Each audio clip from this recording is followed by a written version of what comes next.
A very good evening, gentlemen. My today's lecture topic is the communal violence. Now, when we say the word communal, then it comes from the word community, which means when there is a violence occurs between two or more different community, then it is called the communal violence. Now, in India, we live in a democracy. There are people from different ethnicity, different religion, different community. All these people they live together in a peaceful, secular environment. But history tells us that we have had a very bad experience regarding the communal violence.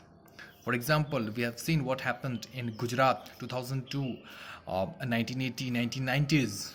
What happened in Uttar Pradesh, that is the Muzaffarnagar, the Meerut, the Saharanpur. Then what happened in Delhi, what happened in Jammu and Kashmir, and a recent Delhi riots 2020, and many more. Now, what are the reasons of this communal violence? The communal violence is mostly based on the hatred, the enmity, and the revenge by one community over the another. Then comes the religion. Of course, the religious leaders play an important role. They try to dominate their religion over the another. Then comes the politics, the we can say illiteracy, the hatred speeches, the social media influence, and many more.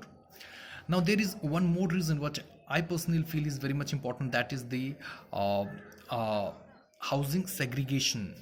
It we know that because of this, the gap between the communities is increasing day by day. Now, according to a report, it says that the place where the people from different religion they live together in a mixed community, the incident of communal violence is not seen over there.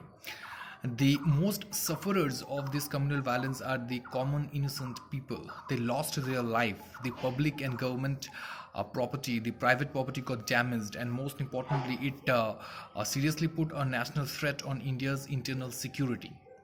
Now, the only solution to this problem is bringing mutual trust by one community over the another, and education plays an important role into it.